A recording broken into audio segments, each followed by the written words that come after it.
Gusto nyo bang matutunan ang pagluluto ng radish cake? O lubak ko sa tawag ng Chinese? Tara, samahan niyo ako sa aking munting kusina! At dahil radish cake ang ating gagamitin, nagbalat na ako dito ng isang pirasong radish cake. Isi-shredded lang po natin ito mga kaibigan. Kung wala kayong pang shredded, pwede nyo itong hiwain ng maliliit at maninipis.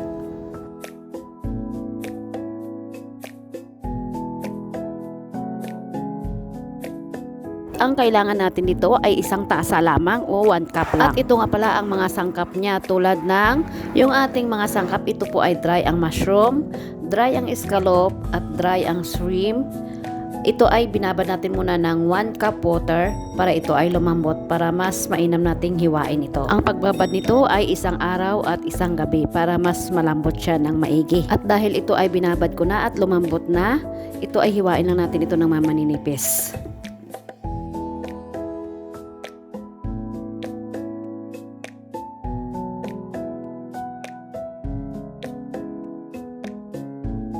At isusunod naman natin yung ating shrimp. Hiwain din ng ganito na manipis din. Depende sa inyo kung gusto nyong marami o kung gusto nyo ng konti. At mayroon po pala ako ditong Chinese sausage. Itong Chinese sausage ay mabibili sa ating mga supermarket kung mayroon kayong kakailanganin. At yung ating scallop ay ito ay ating hihimayin lang ng manipis na manipis dahil ito ay matigas.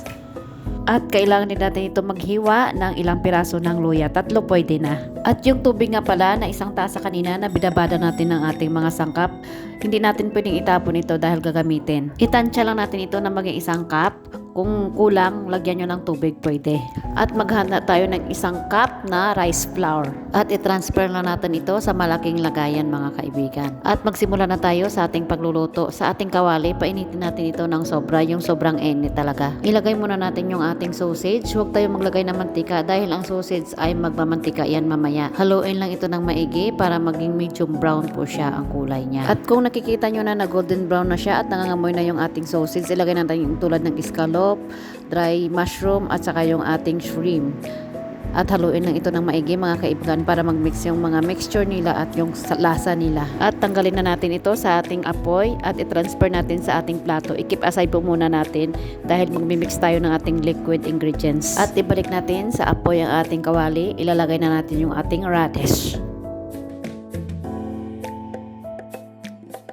Ilagay natin yung ating luya at haluin ito. At ilalagay natin yung 1 cup na tubig na mula sa ating binabara ng ating mga ingredients. At haluin lang ito ng maigi para magmix siya at takpan ng ilang minuto. Pagkatapos ng ilang minuto, buksan na natin ito at salain natin sa ating salaan. Kunin natin yung tubig. Huwag itapon ang tubig dahil kailangan pa natin ito. At ito ay ating ipigain ang ating radish para makuha lahat ng tubig ng isang 1 cup. Kasi 1 cup lang ang kailangan natin dito mga kaibigan. Kung kulang sa 1 cup, pwede rin kayo magdagdag ng tubig. At kung nagmamadali kayo para lumabig ito, ilagay sa ref. Pero kung hindi naman kayo nagmamadali, pwede lang i-keep aside at palamigin ito. At habang naghihintay tayo na lumabig ang ating tubig, ilalagay na natin ang ating radish sa the same frying pan. At ilagay na natin yung ating mga sangkap na kanina na ating ginisa at i-keep aside natin. Ito ay ipaghaluin lang ng mabuti para magmix ang ating panglasa at maging masarap. At dahil lumamig na yung ating tubig na kanina na nilagay sa ref, ilalagay na natin yung ating rice powder. Dahan-dahan na lang natin ito mga kaibigan. Haluin ito ng maigi para wala namang buo-buo na nakikita sa ating liquid mixer. Lagyan na ito ng pampalasa tulad ng white pepper, asin, at saka yung 1 spoon ng tapioca. Haluin lang ito ng bahagya para magmix ang ating mga ingredients. Pagkatapos maglagay tayo ng 1 kutsara ng mantika o oil. Kahit anong oil pwede nyo gagamitin dyan.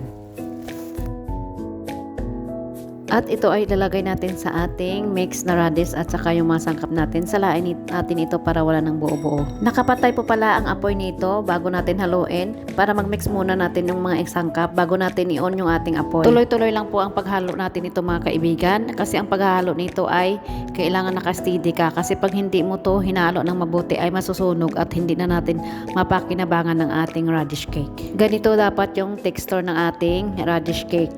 Yung parang nagluluto ka lang ng mahaplang ka. At ililipat na natin ito sa ating steam container. Pwede kayong gumamit ng baking pan o plato na heat resistance.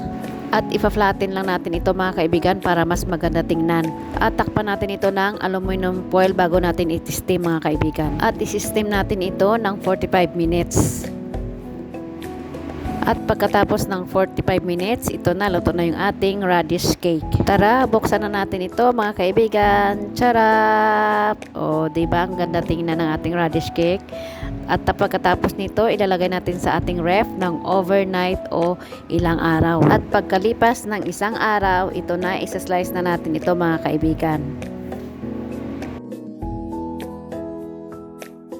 At mag-init na kayo ng mantika sa inyong kawali at prituhin lang ito mga kaibigan. Kailangan ganyan yung itsura niya, naka golden brown. At ito na yung ating radish cake. Sarap! Maraming salamat sa panonood. Please like, share, and subscribe and follow for more. And God bless you all. Bye-bye!